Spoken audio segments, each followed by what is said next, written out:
I think going back to what you said about people valuing themselves based on their amount of followers, I think we see that so much with kids, especially, and it is horrible.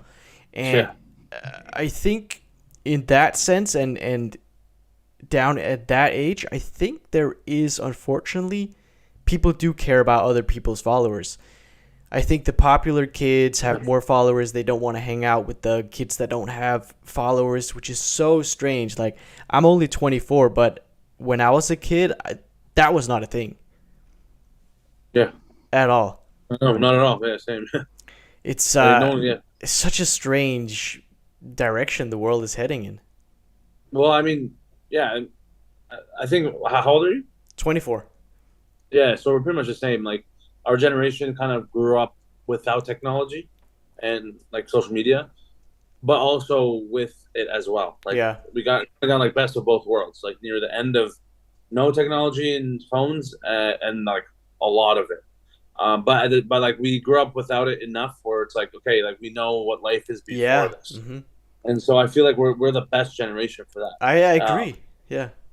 And I'm very happy about that because I'm like I would hate it if I was like a boomer who like didn't grow up with this stuff at all, and Mm. now they're like 60 or 70, and they're like, what the hell is this, right? And also on the other end, the people who are born with all this technology now, where like they're iPad kids, like they're just constantly on the iPad, like Hmm. just they won't take they're glued to the screens, right? Like I would hate that. So we definitely got the best of both worlds. We're the best generation for that because we have two different perspectives on life. Like it's like you're not just swayed through social media, like you're not born into it. Like, but you also had life before social media, where it's like you just had to live life to learn shit. Yeah. Um, so yeah, I don't know where I was going with that, but I feel bad for fucking people who are born with like they're born now Yeah. People who are with all literally this born with an iPad in their hand.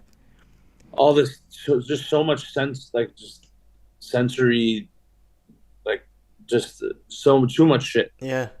being processed in your brain from screens. I have there's a little girl in my family, and she is almost only stimulated by her iPad, and she's like 2 or 3 Yeah, years old. It's that's so insane. hard to she's not good at keeping eye contact with people. And I mean, Yeah, she's, of course, she's a baby, but still, yeah, like, it's kind of scary, man. yeah. Well, that's what I'm saying. That's exactly where it's going. It's a sensory overload. That's the word I was looking for. It's you don't even know what to do with all this shit coming at your brain every day, Yeah. and that's why and like they kids like that will grow up being socially awkward. They're not gonna have proper social cues. Like Hmm. it's gonna be bad. Like everyone's gonna be a robot. Yeah. And soon, That's and soon we're moving into the metaverse, and oh god. it. It's gone. People are gone. Yeah. We are no longer humans. Oh god. No connection. It's so exciting but scary at the same time, man.